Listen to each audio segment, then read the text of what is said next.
Welcome back to another episode of the Better Sex Podcast, where we have unfiltered conversations about sex and relationships. These conversations are often frank and not suitable for all ears, so please listen with care. Today, I am talking to Bryan Reeves, and he has had quite an adventurous life. It has taken him from Air Force captain to luxury watch exec.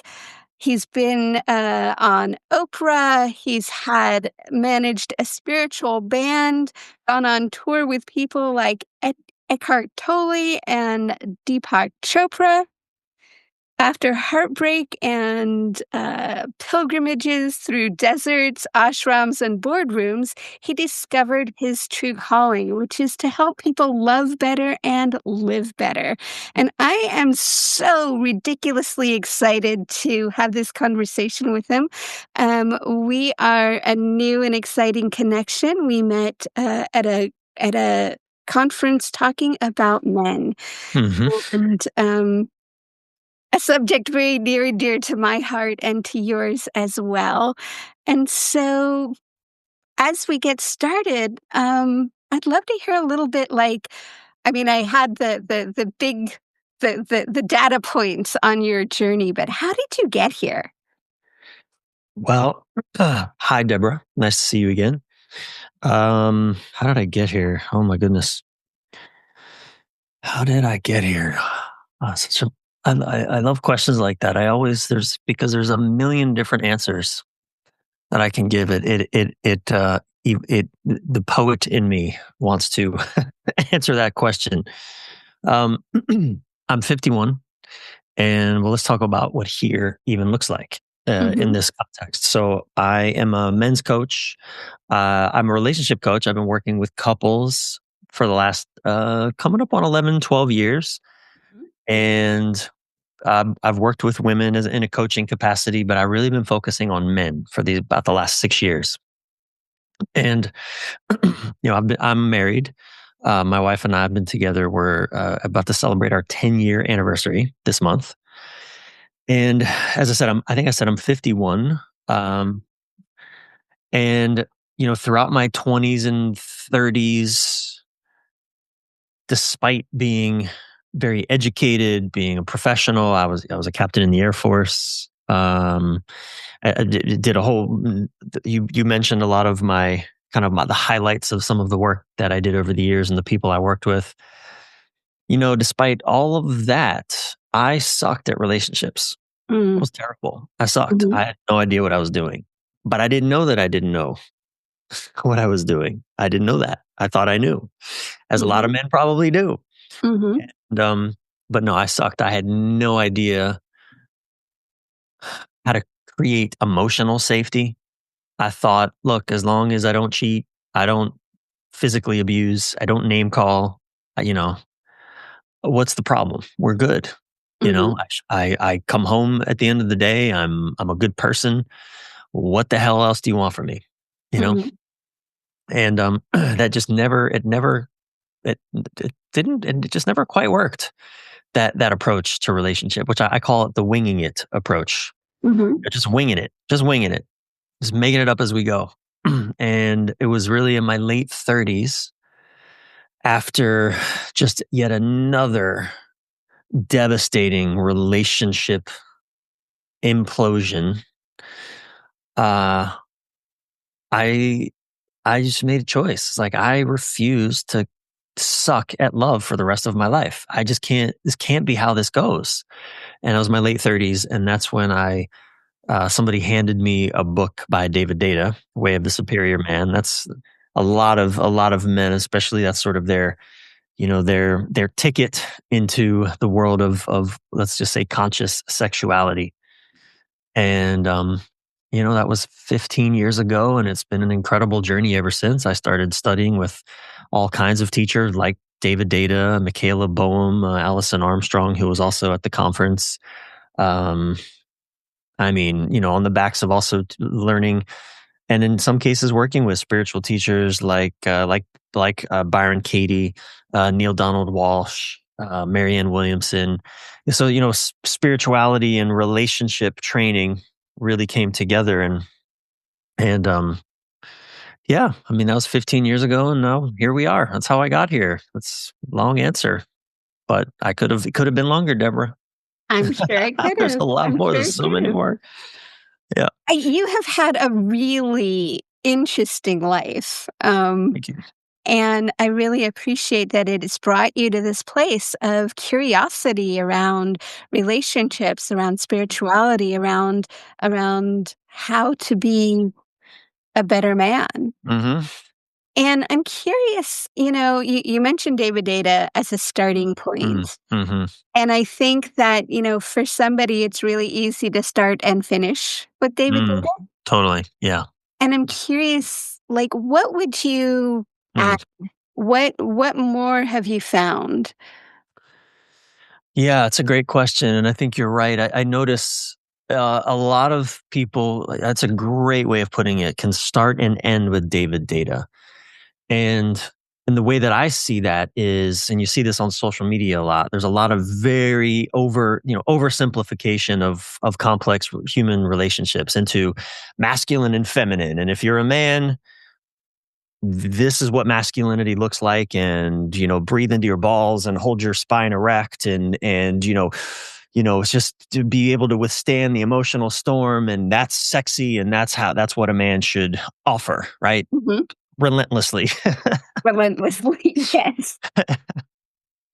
Which is just insane. It's insane. It's just not human. It's not connected to the actual human experience. Yeah, sure, in a moment, maybe, in the bedroom for a time, fine, play with that. But as a just an overriding as an ambition, like that's how I should be every single day and all minutes of every day. Fuck that. That's just insanity. That's unattainable. So, the way that when I work with these maps like masculinity and femininity, what I often tell people, because I'm just like, look, it's just a map.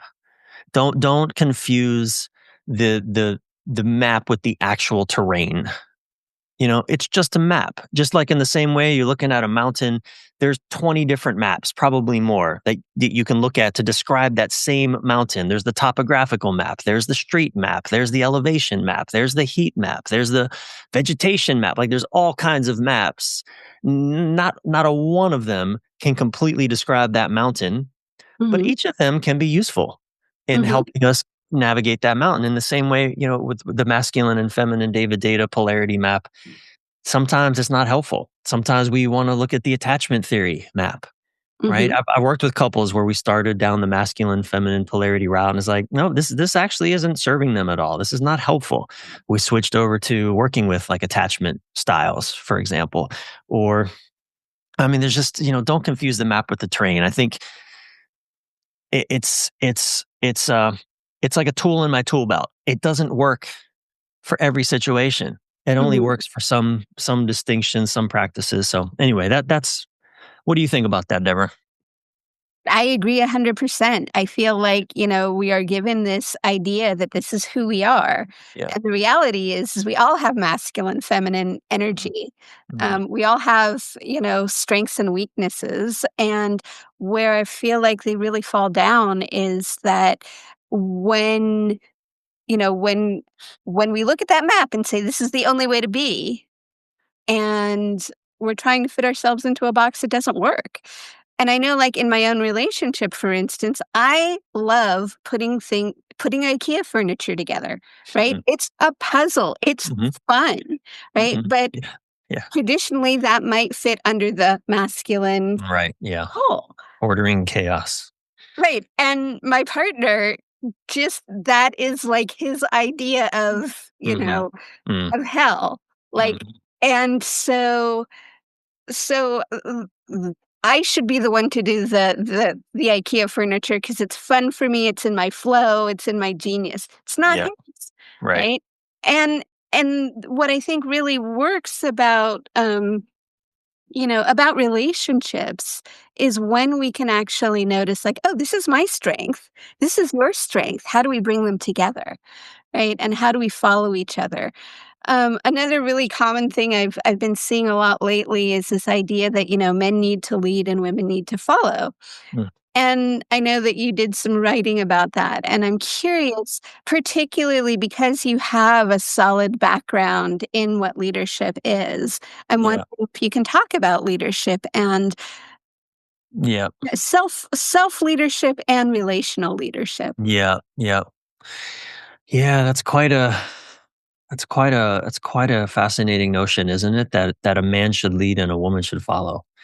Again, I see that way of thinking as really an adolescent oversimplification of life. In our adolescent mindset, like teenagers see everything pretty black and white. And teenagers were just like the world is this way or that way. You're the good or you're bad. You're the good guy or you're the bad guy. It's this way or that way. It's both one of the. It's like I think about like the adolescent teenage mindset. We um we have enough information to think we know everything, but not nearly enough life experience to have any wisdom around any of it. Mhm, And I see the same with, this idea of men lead, women follow, or even the masculine leads and the feminine follows. It's just I think it's, one of the symbols that I refer to often that everyone will be instantly familiar with. Most people have just seen it on a t-shirt or on, some decorative object or something. And I actually have it tattooed on my arm, a tiny little part. I don't know if you can see it. You can see it right here, but it's the yin yang symbol, mhm, right? The yin yang, which is an ancient representation of masculine, feminine, of duality. In that symbol, neither one of them is leading; they're dancing with each other.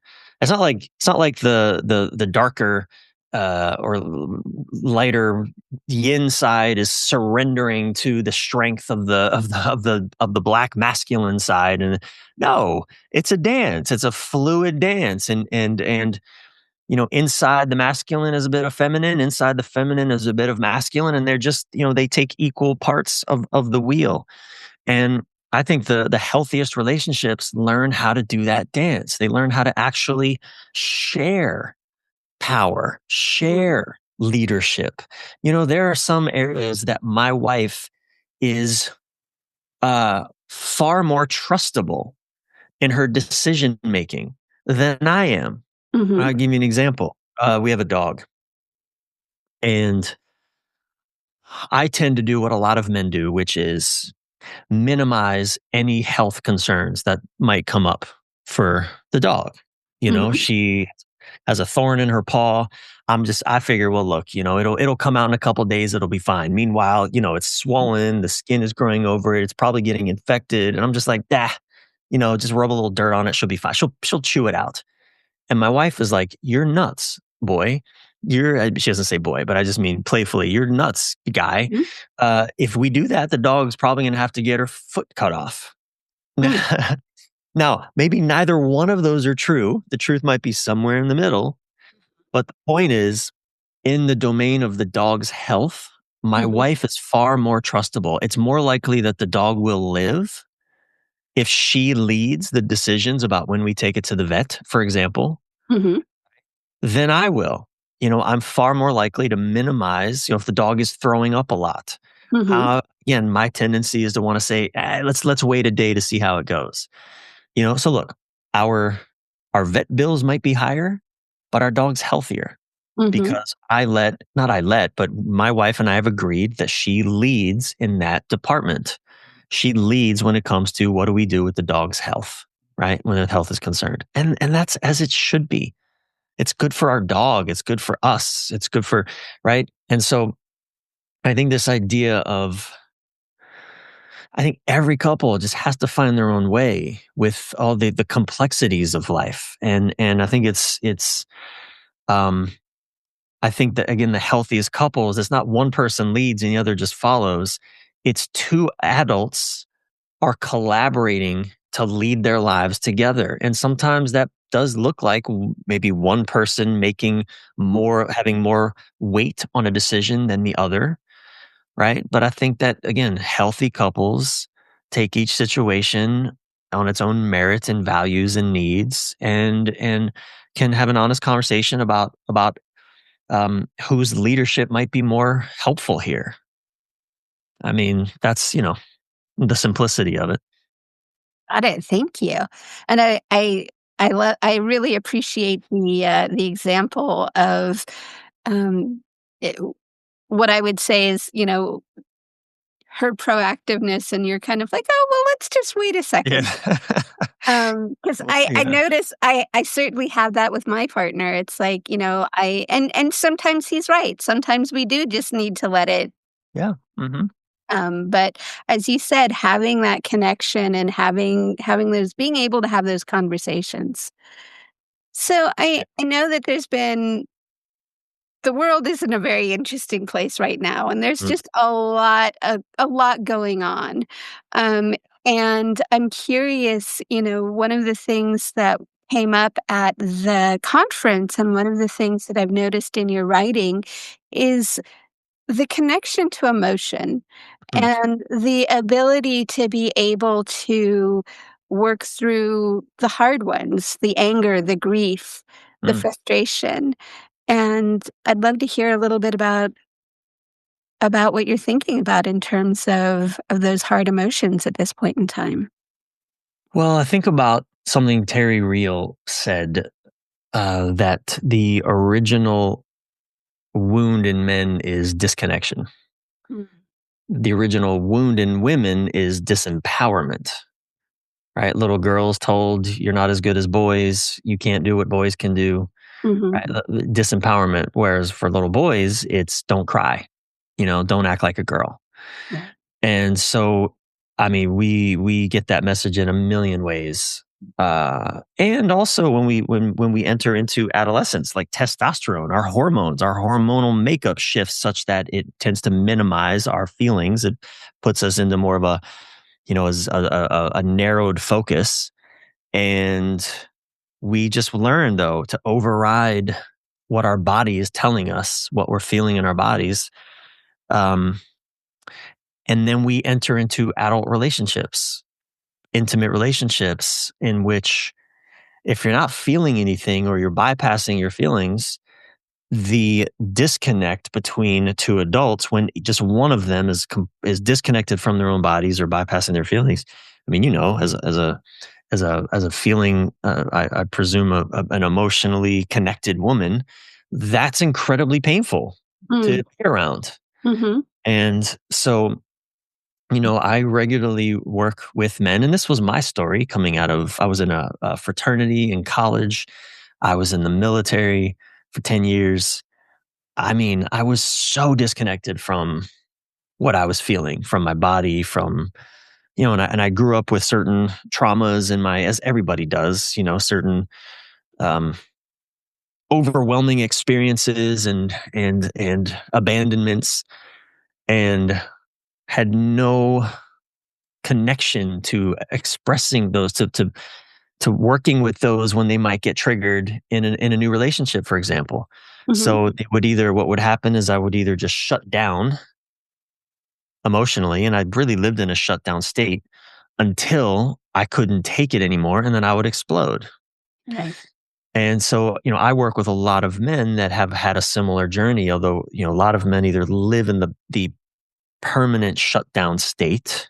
Mhm, Maybe it comes out sideways, maybe they use a lot of pornography or have some kind of addiction, that maybe it's alcohol, maybe they just work all the damn time, or just numb out watching TV, or right. So maybe it comes out sideways, or it comes out full frontal in anger and in mhm, explosiveness.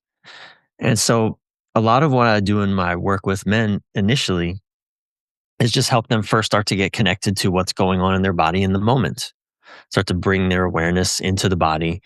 What men start to find, which is so fascinating, is there's a lot going on in our bodies that we're almost never present to. A mhm, lot going on. We can be hungry all at the same time. We can be hungry, we can be horny, we can feel bloated, we can be anxious, we can be excited, we can be happy, we can be content, we can be worried, sick. I mean, there's so much happening, and that's often the first thing that I do with men is to start draw their attention to what's going on in the moment. And then from that as a foundation, then we start to examine, usually for men, what starts to come after that is explorations of grief, Hmm. of sadness, of anger, resentment, the feelings that men have been squashing. Look, a lot of men don't feel joy. We don't feel, true elation or excitement or joy unless we're drinking alcohol or taking ayahuasca or mushrooms or, or watching porn, some sort of, big peak experience that draws us out. That's unsustainable and probably not really healthy for us. Hmm. But we don't feel joy in our everyday lives.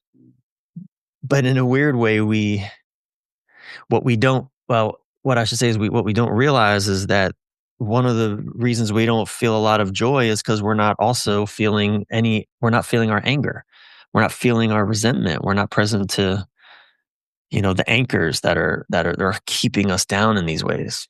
So I have a quick question before we go there. And Mm, that is, so you said you bring people into their bodies, right? mm. And I'm going to ask you what you mean by that. Because when I hear that, I'm like, oh, what you're looking for is like what sensations are going on in the body, like where I'm feeling tension, where I'm feeling. Did I get that right? So yeah, so to be clear, what I'm doing is bringing men's awareness into their body. So, just for example, when I run a men's group, we'll start with a 30-second check in. Hmm. That 30-second check in is my name and what am I feeling in my body. Like right now, I notice my belly is full. I Hmm. notice a full belly. Now, one thing we also do, and men struggle with this part all day long. We avoid the story. Hmm. Why? Because what a lot of guys will do, like what I just said, I say, what am I feeling? Well, I just ate a sandwich, so yeah, I'm feeling pretty full. And notice we're in the story. We're not Hmm. actually in the body in that moment. Sort of there's a little bit of body and a whole lot of story. Why? Hmm. And so one of the things that we work to do is to practice leaving the story out of it. Cause it might not be because I ate a sandwich. It might be that I have a fucking cancer in my belly. That might be why I feel full. Or maybe I ate something I'm allergic to. It's Hmm. not because I just ate, it's because I ate something I'm allergic to. And I happen to not do well with American gluten bread products. And I do feel bloated. And that's something that I, need to pay more attention to. But the point is, and I just had a sandwich. So I do feel full, but I'm also aware there's well, I guess the reason I'm sharing that is because I know there's a deeper thing at play. It may not just be because I ate, it might be because I ate something that my belly doesn't really like, Hmm. you know? So anyway, but that's the first step is try to put the stories to the side. And Hmm. men really struggle with this at first. Because we want to tell the story. We're living up here in the abstract ideas of things. So in that practice, the discipline of just awareness, it's like, okay, I feel, ooh, oh, notice just shortness of breath. I feel calm. I feel, so it's like, sometimes we'll have guys put their hand on their body, like, where do you feel, where do you feel something? Where do you feel, I feel anxiety. Okay. Where do you feel it? I feel it in my chest. What does it feel like? Oh, it's like swirling. All right. So we're just using awareness to draw men's attention into their body, feelings, sensations, and phenomenon. But I just noticed my butt on the chair and it's a little there's something going on. Oh, here's another thing I almost did that we're to get that out. We don't measure the feelings. Hmm. I feel a little tired. Hmm. Oh, I feel tired, right? Because we're also helping men own the experience that they're having and not dismiss it, right? I feel I'm a little upset. Well, we do that to ourselves. We're going to do that to our partners too, right? How upset are you? Is this worthy of my attention? Is this worthy? Or you're too upset. It doesn't match the thing. No, it's like I'm upset. I feel frustrated. Not a little frustrated. Maybe it's a little, but that's beside the point. I feel frustrated. So that practice of helping men use their powers of awareness to just check in, what's going on here, Hmm. right? That is a first foundational practice that for men too, is so helpful in relationship conversations. Absolutely. And I just want to just point out that, you took a deep breath in there. Mm, And as you did that, I felt not just you land, mhm. but I felt myself land. Yeah. Yeah. Oh, it's so interesting. Yeah. And we men don't realize the power we have. We think that our power is in the force of our word, in the force of our language, in the force of our ideas. And not to say there's no power there. Of course there is. Mhm, You're right. Just the way that we engage with our own bodies, the way that we breathe, right, has such impact on the person in front of us, whether it's our intimate partner or a colleague or an employee and I think this is again, men. It's really tragic, but that's the original wound: disconnection. We're so disconnected from that power, and mhm. it costs us and our relationships, as you know, it costs dearly. I wanted to ask a really so I hear men often say, when I bring my emotions, when I bring my needs, Mm, when I bring my wants to my partner, she dismisses me. And mhm, so I get shut down. mhm, And so as a woman in partnership, this happened not too long ago where my partner said to me, it's like, I can never win with you. You don't hear me. mm. And so I'm in a personal exploration and I'm imagining the women around me are also curious. Like, how do we better listen to men? Well, thank you for asking the question. It's a great question to ask. I think what's really important in any relationship, and I think this is where everyone has to kind of check themselves. Are you really setting your partner up to succeed? Mm, Like really? Are you really, benefit of the doubt is a big one, is a big it's a what's the word I'm looking for? It's something that's important to me, giving someone the benefit of the doubt. And the reality is we're always in doubt. If we're really honest with ourselves, we don't really know what's going on in any conversation. Like what's really happening for my partner? We don't really know. But if we assume that they mean well and that they're trying, especially when they're communicating something, mhm, I think that gives us then a fighting chance for a communication to succeed, even if it's bumbly, even if we don't quite nail it. Right. Right. So I think so to bring that into practical terms, one of the things I teach men is how to communicate their needs in a way that doesn't come off needy.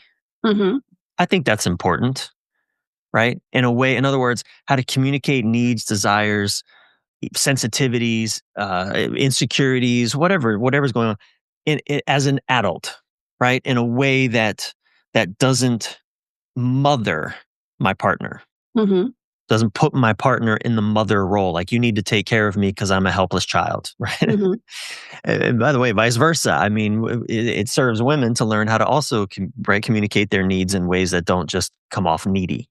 Right. And it's so interesting to me that like it is socially acceptable, or it is now, that like, that your partner can be daddy and can daddy you and hold you in that way. Hmm. But it is so unacceptable for a man to be held in that nurturing mother energy. Well, I think a lot of men begin to resent the daddy role. A lot of men that I work with anyway, when they have a partner who I think a lot of people unconsciously we put ourselves in these binds. A lot of men want someone they can save. They want someone who needs them, but then they resent them for their neediness. I'm working with a woman right now who wants a manly man, Mhm. but she doesn't want the lack of emotionality that often comes with that. Yeah. Yeah, I definitely see that a lot, and, I definitely see the thing of, like, yeah, we want these incredible manly men in bed. We And don't that's want them to tell us what to do outside of the bedroom. We don't want them to boss us outside of the bedroom, but boy, we want exactly it in the bedroom. Some of exactly us right. do. Right, Not right, all of us, but, right, that is and that's just a very common trope, right. right? But Yeah, there is all of that that comes with it. And I think it goes back to what we were talking about earlier is putting people in small boxes and not allowing for a fuller experience. yeah, So yeah. I just want to go back and underline this idea of, in my words, sort of expecting positive intent and having positive Mm, intent for mhm. your partner. And as you were saying that, there was a little cringe because, the times that I'm not able to do that for my partner. Yeah. Mm. Mm. Well I wanna honor that too, how difficult that can be, especially because, for a lot of us, it's hard to give what we don't feel we have ever received. And if we've been on the receiving end of a lack of empathy and comfort and the assumption of positive intent by the world around us, it's really hard to then offer that back to especially your most intimate person. If you don't, it's like I'll give you an example. Like I didn't grow up receiving a lot of emotional comfort from the adults around me. Mhm. I just never really, no one ever really comforted me emotionally. I was bullied. My parents were divorced. I was, I got rejected by girls because I skipped a grade and I was smaller than everyone in my class, until probably college. So the girls weren't really that interested in me, that I was struggling. Just there was alcoholism and there was all kinds of things going on around. Nobody ever checked in with how I was feeling. Mm. What happened to me, so as an adult, I embodied that way of being in the world such that I'm not sort of the subconscious lingo tone, the language going on is no one comforted me. Why the fuck should I comfort anyone else? I learned to be without comfort. And here I am dating, women, and been attracted to women. I've married a woman. And they want some kind of comforting from me for something. Like that was a hard fuck no. And I wasn't conscious of it. I never used those words. I never said, I'm not going to comfort you. I Mhm. just didn't comfort them. Right. And when they would ask me for comfort, it was like you're asking me to speak Chinese. I don't even know what you're talking about. And And I think the same is true for like expecting or assuming positive intent. I think if someone's overwhelming experience, and then and this happens in relationships a lot. Even great couples can start out, and then over the years, the kind of nitpicky things that go on all the time, and the little irritations, and oh, why do you keep loading the dishwasher this way, and sort of well, why is there always a mess on the bed? All these sort of little intimations that you're making my life hard, Mhm. and you even if you don't mean to, it doesn't matter. I'm still irritated by you, and those can creep up after a while. It's very easy for a couple to kind of hold each other in contempt. Even they don't even know how they got there. So I just want to normalize that. That's the normal stance. Mhm. That's the normal way of things. I think it takes for most of us, it takes a heroic effort to learn how to assume positive intent, at least more often than not. What do you think about that? Hearing what you're saying makes perfect sense. It's like, when we haven't experienced something, it's Mhm, challenging to give it to mhm. someone else. Yeah, Then when we do experience it, it is gotta be one of the most humbling experiences ever. Like, yeah. I think, relationships are a fucking opportunity for personal growth. Like, Mhm. there is because all this stuff comes up. And, when we're in long-term relationships, as you said, it's like all of this stuff comes up, the contempt, the clash around leadership, the clash around, how we grew up and what we're bringing to the table. Yeah, And as we work through this, whether we work through something on our own and get to practice that with our partners or whether we do it together, in counseling, coaching, courses, however we yeah, do that. yeah, yeah. But being able to have that person to be in relationship with that person to practice those things. Yeah. And, yeah, it's a thing for sure. Yeah, and I think one of the most helpful practices in cultivating that attitude, if you will, or that approach is to and couples can do this together, kind of in the reminding, almost like a mantra. Mhm, It's reminding ourselves and each other, hey, we're partners. mhm, I'm on your side. I'm on your side. When things start to break down a little bit, we start to get a little snippy. You reminding, look, I'm on your side. We both want ultimately the same thing, which is to feel good with each other and for us to do well. So let's slow down. Take that deep breath, mhm. and then step back into, okay, what is it you're really wanting me to hear, Yeah. right? Yeah, and I really appreciate you bringing that up and this idea of like, "Oh, can we talk about and negotiate some of these things when we're not triggered?" So Right. that, Which my is my partner and I talk about we have our safe words. And, um, and so it's like that we've already had the conversation. It's like, "Oh, this means that I'm really in a yeah, place where I can't have this conversation." yeah, And what I need if you're going to walk away from this conversation is for you to tell me, "Hey, I'm maxed. I can't have this conversation. I'll be back." Sometimes that sounds like I'm maxed. I'm out of here. But I've heard enough of what I need to hear to settle myself, right? yeah, yeah, yeah. And so my partner and I have been together for 27 years, and so we've done this dance quite often. That is no small feat. And, in the beginning, like, it would literally be, because 'cause I'm the runner in this Mm, relationship for mm, sure. mm, And mhm. so I'd be in the car on my way to San Francisco, Yeah. and, I'd about, 40 minutes in around Sunnyvale, I'd call him and I'd be like, "Okay, I can't have this conversation right now." He'd be like, "Yeah, clearly." Um Yeah. But, it thankfully, we were able to kind of find the shortcuts. So which kinda brings me I'm so curious how your book came about. So my book came about, I was writing it started with an essay I wrote in 2015.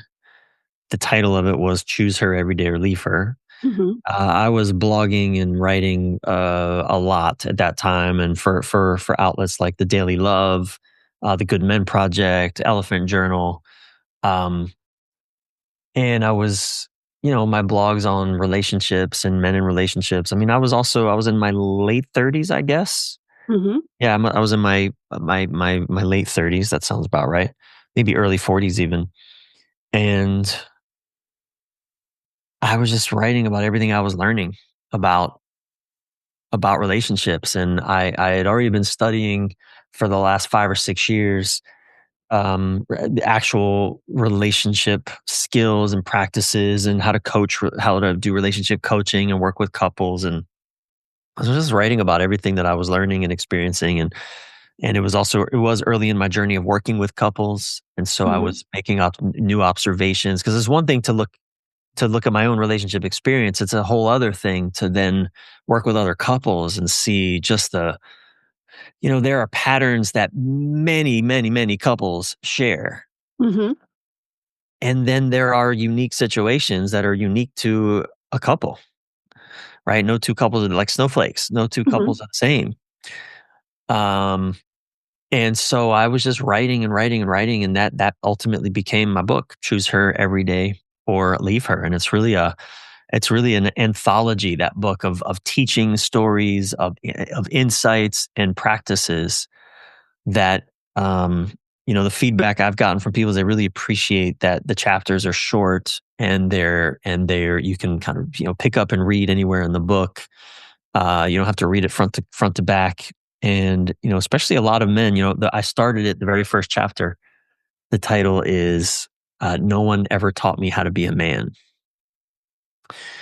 And I think that's an interesting choice to start a relationship book around. And I think, especially a book that's, my book is not for men, it's for women as well. But the title, and I think as a man, I'm speaking more of man's language and more speaking in ways that I think men don't get really spoken to in ways that make sense to them in the Mhm. domain of relationships very much. And I think, starting off with that chapter, no one ever taught me how to be a man. I hear from so many men that they open the book and holy moly, they found their own story in those pages. So, it's a collection of my stories of my own awakenings and experiences and work with clients, things I've learned there as well. I just wanna, so that phrase, "Nobody taught me how to be a man," Mm. like, it hit me in a Huh. certain way in that, like, I feel like we don't have enough compassion for men. Mm. Right? And one of the things that I often see in my work is, when I lead groups that are mixed groups and women talk about their experience, the Mm. men are like, "Holy shit, I had no idea." Mm. Yeah. And when the men talk about their Yeah. experiences, you know, I see the women melt, Mm. Mm. right? Yeah. We've gotten these things, we're so, Yeah. we've got these stories about each other Yeah. Yeah. that it's Yeah. really hard Yeah. to melt around. Yeah. Um, and I think there's this way in which, how do I want to put this? Like, there's this way in which I see particularly women who are dating have this idea of what a man is and should be, and I'm not even sure that they always like it. Right? One of the questions I often ask is, it's like, "Do you really like men?" Y Mm. Not Interesting the question. masculine. What kind of answers do you get? Well, they pause, and they Mm. usually say, "Well, what do you mean by that?" And Mm. well, Alison Armstrong talks a lot about, the hairy man or the hairy woman. The hairy woman, right? Yeah. And that's kind of what I'm getting at, is it's like, Yeah. there are differences, Yeah. right? It's like there, and if you don't enjoy the differences on some level, like, not all of them Mm. all the time, but, it's a different experience. Like, it is a qualitatively different experience for me to be hanging out with my partner than it is my girlfriends, right? Yeah. Right. Right. You Yeah. know? And Yeah. if that's not an experience you want, then perhaps that's not where you should be looking.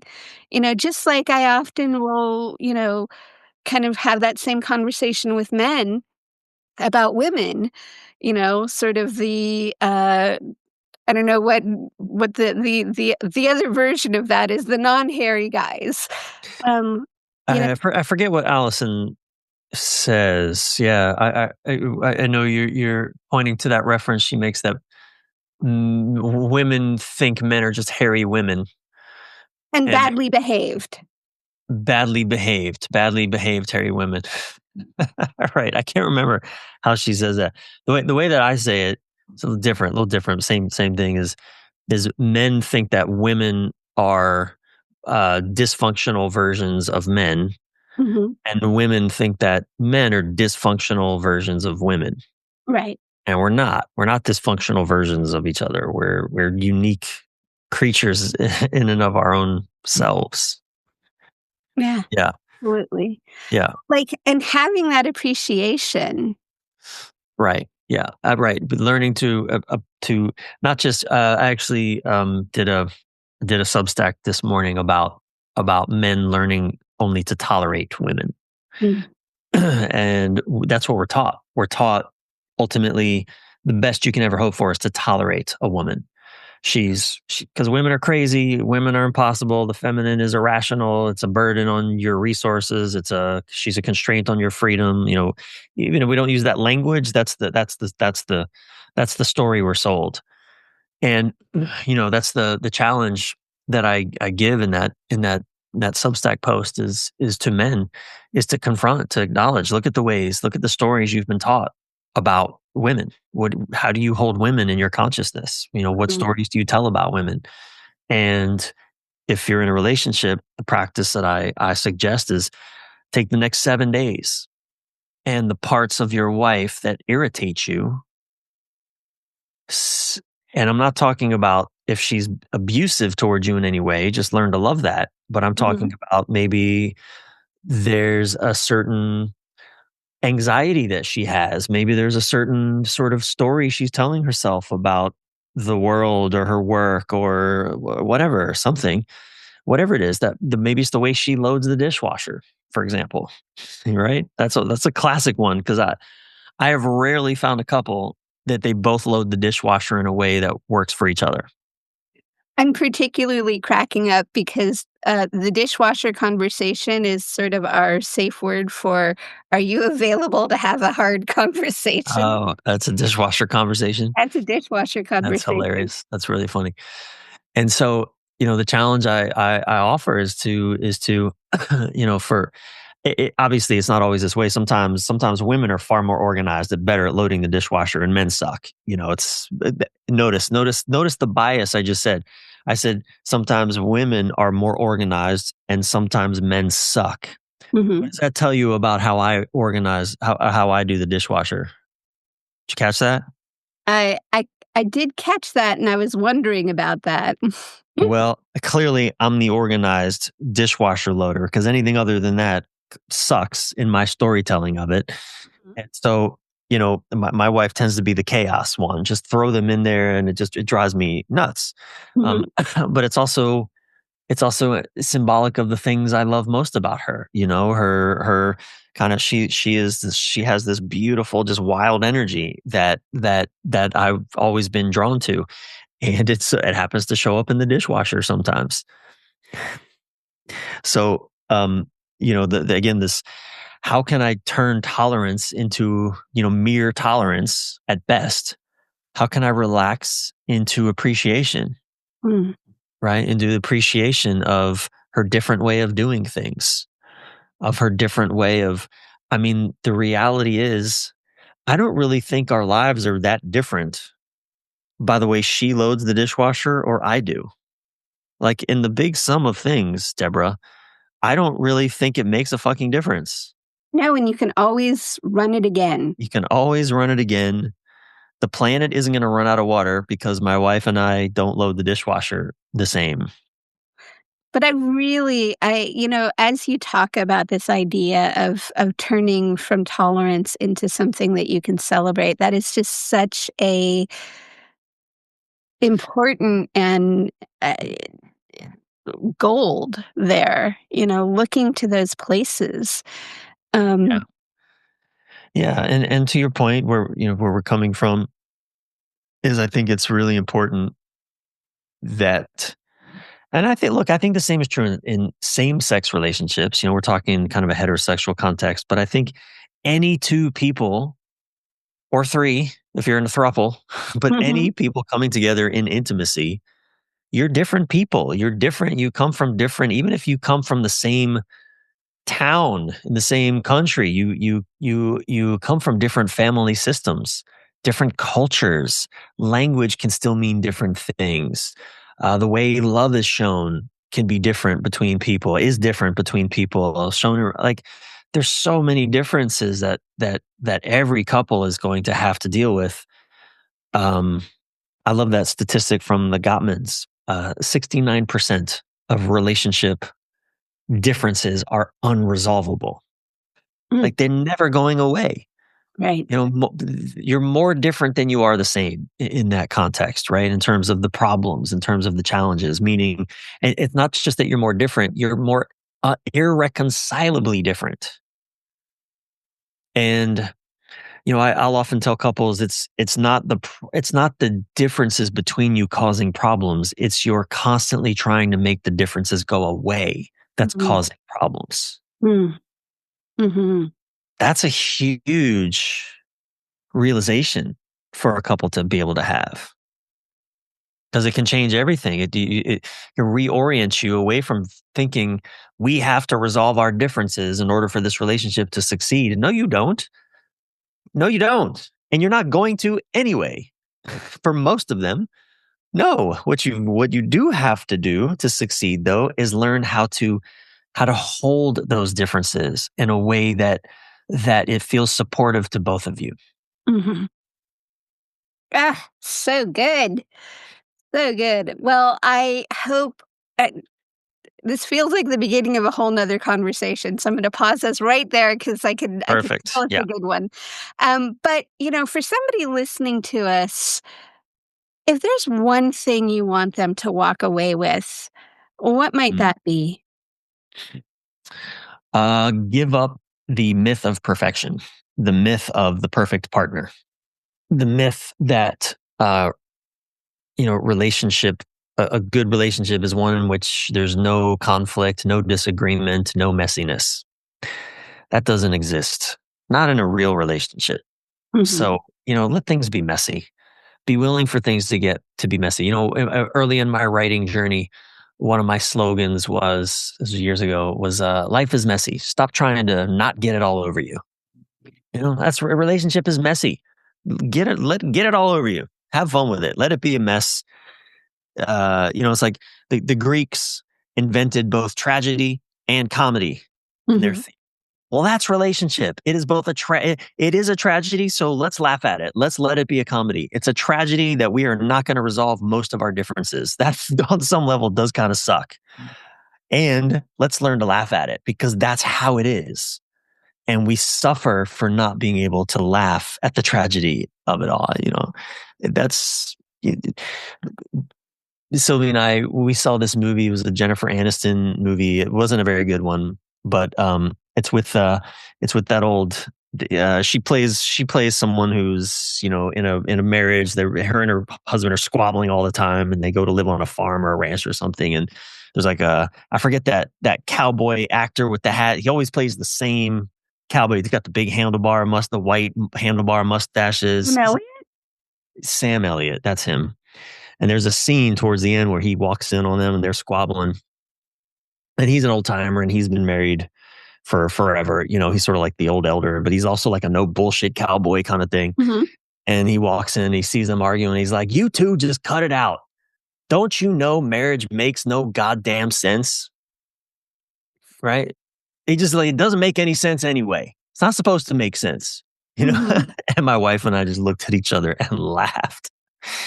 Because like on some level, it doesn't make any sense that we do this, and yet we do it. And I think my wife and I laugh all the time at our differences, at how different we are, at the different ways we approach things, and sometimes it's irritating. Sometimes but it's as long as we keep laughing, we're in a good place. Ah, so good. I love that. So, thank you so much, Brian, for your Thank time, you, for your Deborah. energy, for the work that you're doing in the world. Where can people find you? Yeah, just my website. It's Bryan with a Y. Reeves, Reeves.com. Very simple. If you just Google me, I've been doing this long enough. I should pop up first. Well, I don't know if AI. You Google Bryan Reeves. I wonder what AI would say. I don't Mm. know. I haven't actually looked at that in a while. But anyway, BryanReeves.com is the place to find me. And I'm gonna highly recommend your Substack, your Thank you. Facebook, and just your writing and your book, of course. So, Yes, again, thank you so much for your time, and this has been just such a good conversation. Hopefully, my we'll get pleasure. a chance to do it again, and, thank you so much. My pleasure, Deborah. Thank you. Take care.